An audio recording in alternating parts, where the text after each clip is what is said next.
Oke teman-teman, di kesempatan kali ini kami akan membahas mengenai morfologi dari biji atau semen.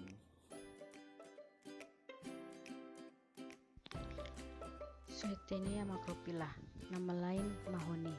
Nama tanaman asal Swietenia macrophylla. Keluarga Meliaceae, asal Hindia Barat. Zat berkhasiat flavonoid, sapanoid, dan alkaloid. Penggunaan: mengatasi rematik, meredakan nyeri haid, mencegah obesitas, menyembuhkan malaria, meredakan demam, mengatasi insomnia, dan lain-lain. Pemberian: bau lemah dan rasa pahit. Bagian yang digunakan: biji. Penyimpanan dalam wadah tertutup. Ciri-ciri: biji mahoni terbungkus oleh kulit luarnya yang berbentuk pipih berwarna kecoklatan. Di bagian atasnya terdapat bagian tambahan yang memanjang berbentuk sayap atau ala. Waktu panen bulan Agustus sampai September. Cara penggunaan: mengatasi rematik, cukup siapkan setengah sendok teh bubuk mahoni dan campurkan dengan setengah cangkir air panas yang sudah ditambah dengan madu. Menurunkan demam, cukup siapkan 1/2 sendok teh bubuk mahoni yang dicampurkan dengan 1/4 gelas air yang sudah dicampurkan dengan 1 sendok makan madu. Konsumsi secara rutin 2 hingga 3 kali sehari. Aleurites moluccana, nama lain kemiri. Nama tanaman asal Aleurites moluccana. Keluarga Euphorbiaceae, asal Indo-Malaysia. Zat berkhasiat kalsium, fosfor, saponin, flavonoida, polifenol, dan kalium. Penggunaan: sebagai rempah-rempah, mengurangi risiko penyakit jantung, bebaskan konstipasi, melembabkan kulit, menjaga kesehatan rambut, dan lain-lain. Pemberian: bau lemah dan rasa lemah. Bagian yang digunakan: biji. Penyimpanan dalam wadah tertutup. Ciri-ciri: kulit biji kemiri umumnya kasar, hitam, keras, dan berbentuk bulat panjang, sekitar 2,5 cm sampai 3,5 cm. Bijinya berwarna putih. Waktu panen 2-3 kali setahun. Untuk dikonsumsi, dipanen pada kemasakan 75%. Cara penggunaan: bakar biji kemiri hingga gosong seperti membuat arang. Setelah biji menjadi gosong, lanjutkan dengan memblender biji kemiri hingga minyaknya keluar. Bisa juga dengan dipanggang. Canarium ovatum, nama lain kenari. Nama tanaman asal Canarium ovatum. Keluarga Burseraceae, asal Melanesia. Zat berkhasiat polifenol, mangan, tembaga, kalium, vitamin D, riboflavin, niacin, asam pantotenat, tiamin, vitamin B6, vitamin E, kolagen omega 3, asam lemak.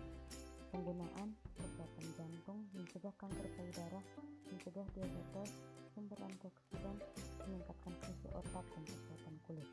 Pemberian: bau lemah dan rasa lemah. Bagian yang digunakan: biji. Penyimpanan dalam wadah tertutup. Ciri-ciri: berat bijinya sekitar 10 gram sampai 15 gram. Bentuknya menyerupai bola kasar dengan ukuran hampir sama dengan lemon berukuran kecil. Waktu panen umumnya pada bulan Agustus. Kenari siap dipanen ditandai dengan retaknya cangkang terluar sehingga biji kenari dalamnya terlihat. Cara penggunaan: bisa dipanggang, digoreng, dan diambil minyaknya. Selanjutnya, Phoenisgraeci semen, nama lain biji kelabet. Nama tanaman asal Trigonella phoenum graecum. Keluarga Papilionaceae. Zat berkhasiat utama: minyak atsiri, alkaloida trigonelin, lender, minyak lemak. Khasiat: carminativa, tonikum, bahan pewangi, pelancar ASI, obat kanker, dan dapat mencegah rambut rontok. Pemberian: bau aromatik khusus, rasa agak pahit, tidak enak. Bagian yang digunakan: biji. Penyimpanan dalam wadah tertutup baik. Ciri-cirinya: biji kelabet berbentuk menyerupai kubus, berwarna kuning, dan umumnya berdiameter 3-6 mm. Waktu panen: setelah berumur 3-4 bulan, tanaman dapat dipanen. Panenan dapat dilakukan setelah buah pelong masak.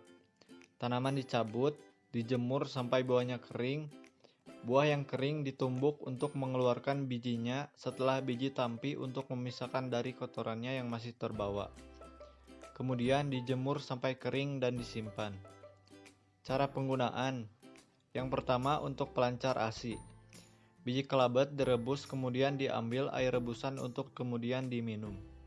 Yang kedua untuk obat kanker dan tonikum. Biji kelabet ditumbuk hingga halus kemudian dimasukkan ke dalam kapsul dan dikonsumsi dengan dosis berkisar antara 1-6 gram per harinya. Yang ketiga untuk mencegah rambut rontok. 5 gram biji kelabet dicampur dengan 100 ml minyak kemiri. Dibuat infus. Diamkan selama semalam, kemudian diendap tuangkan. Setelah itu, oleskan pada rambut dan kulit kepala seperti minyak rambut. Selanjutnya, Parkia semen. Nama lain, biji kedawung Biglobosa semen. Nama tanaman asal, Parkia roseburghi atau Parkia biglobosa. Keluarga, Mimosaceae. Zat berkhasiat utama atau isi, glukosa dan damar, hidrat arang, tanin, garam, alkali. Penggunaan anti diare dan astringen. Pemberian berbau khas, rasa khas, agak pahit. Bagian yang digunakan biji. Penyimpanan dalam wadah tertutup baik. Ciri-cirinya berwarna hitam dan keras, jumlahnya antara 15-21 biji, dengan bentuk bulat telur dan pipih, panjangnya antara 1-2 cm, lebarnya 1,5 cm, dengan ketebalan 1,5 mm. Cara pengolahan: yang pertama, anti diare. Biji kedawung digoreng tanpa minyak atau disangrai, namun dijaga agar biji itu tidak jadi arang. Gorengan biji ini dikupas kulitnya dan dimakan. Boleh ditumbuk dulu sebelum ditelan sekaligus sebanyak 1 sendok teh. Yang kedua, astringen. Untuk mengobati diare akibat infeksi kuman, gorengan biji dimakan tanpa dikupas. Cara penggunaan: yang pertama, untuk perut kembung. Untuk obat perut kembung dipakai kurang lebih 5 gram biji kedawung, disangrai dan dikupas kulitnya, kemudian ditumbuk. Seduh dengan setengah gelas air matang panas. Hasil seduhan diminum sekaligus. Yang kedua, kolera. Biji yang sudah tua ditumbuk kemudian diseduh dengan air panas lalu diminum. Yang ketiga, obat penguat lambung. Biji ditumbuk kemudian diseduh dengan air hangat. Citrullus lanatus, nama lain habu-habu, mandike, samangka, semongko. Nama tanaman asal Citrullus lanatus dan Citrullus collidis. Asal Sunda, Jawa, Gorontalo, dan Makassar. Keluarga Cucurbitaceae.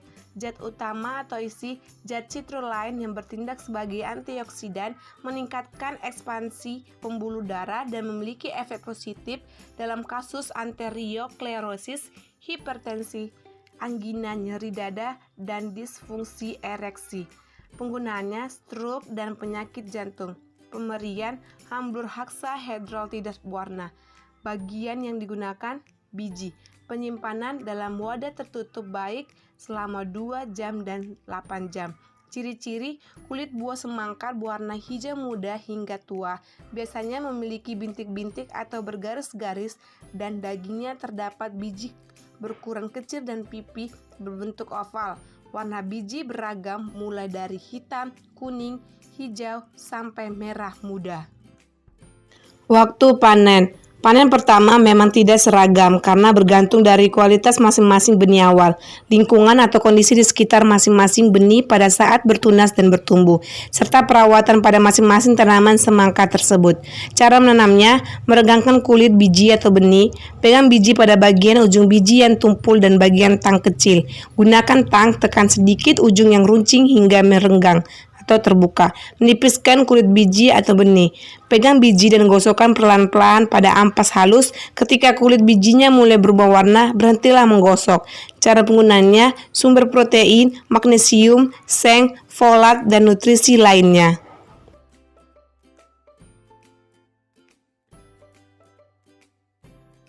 Koi lacrima zobi, nama lain jali-jali, jelim, anajali bare. Nama tanaman asal Koi lacrima zobi, keluarga Poaceae. Asal Asia Timur sampai India Timur. Zat berkhasiat peluru air seni dan anti tumor. Penggunaan anti tumor. Pemberian bau khas dan rasa pahit. Bagian yang digunakan biji. Penyimpanan dalam wadah tertutup. Ciri-ciri biji jali dengan kulit berwarna putih, memiliki biji tidak terlalu keras dan termasuk tipe pulut dan dapat dikonsumsi. Waktu panen setelah usianya sekitar 120 hari. Cara penggunaannya: menurunkan kolesterol. Setelah 5 minggu, orang yang diet dengan jali-jali kadar kolesterolnya turun hingga 7% daripada diet lainnya. Menurunkan risiko penyakit jantung. Memakan jali-jali selain menurunkan kolesterol dipercaya dapat menurunkan tekanan darah. Tekanan darah tinggi dan tingginya kolesterol jahat merupakan faktor dari penyakit jantung. Dengan demikian, rutin makan jali-jali dapat membantu mengurangi risiko penyakit jantung.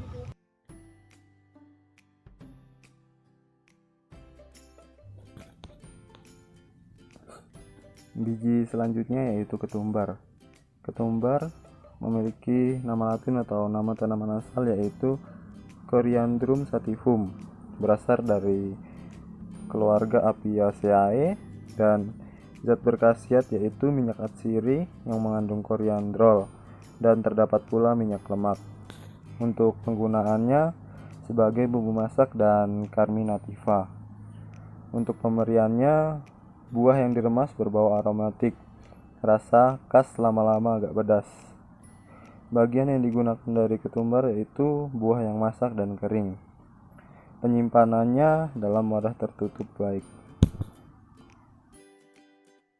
Untuk waktu panen, ketumbar membutuhkan sekitar 3 hingga 3,5 tahun, dan hal ini tergantung pemanfaatan dari ketumbar itu sendiri. Ciri-ciri tanaman ketumbar yang siap dipanen diantaranya warna pohon menjadi coklat ke kuning-kuningan. Tanaman dipanen dengan cara mencabutnya lalu mengikat menjadi beberapa bagian. Selanjutnya, ketumbar yang sudah diambil dianginkan selama kurang lebih 1 minggu. Hal ini dilakukan agar tanaman yang dipanen lebih awet. Setelah seminggu, maka petik buah ketumbar dan pisahkan antara biji dan daging buah bijinya. Ketumbar dijemur di bawah sinar matahari dan tunggu sampai benar-benar kering. Biji inilah yang nantinya digunakan sebagai penyedap masakan dan siap untuk dipasarkan.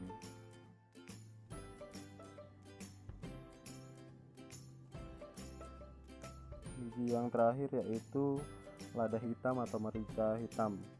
Nama tanaman asal yaitu Piper nigrum, keluarga Piperaceae. Zat berkhasiat yaitu minyak atsiri, berisi velandren, karyophyllene, alkaloida, caffeine, berupa habur putih kekuningan, rasa amat pedas. Kemudian piperin, tidak larut dalam air, mula-mula tidak berasa, lama-lama pedas dan tajam. Oleh alkali diuraikan jadi piperidin dan asam piperat. Piperidin, cairan atsiri larut dalam air dan alkohol. Persyaratan kadar yaitu minyak atsiri tidak kurang dari 1%. Untuk penggunaannya bisa digunakan untuk karminativa dan iritasi lokal. Untuk pemberian dari lada hitam atau merica hitam yaitu memiliki bau khas aromatik dan rasa pedas. Untuk penyimpanan sendiri, lada hitam sebaiknya disimpan dalam wadah tertutup baik.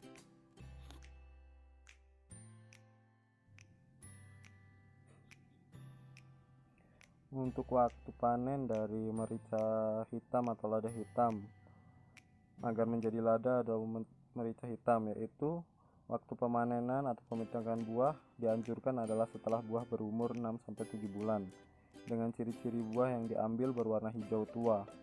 Untuk mengetahui buah lada siap dipanen dilakukan dengan cara memencet atau memijit buah lada. Apabila keluar cairan putih, maka buah lada tersebut belum siap dipanen. Buah lada siap dipanen apabila dalam satu tandan buah terdiri atas buah lada merah 2%, kuning 23%, dan hijau tua 75%.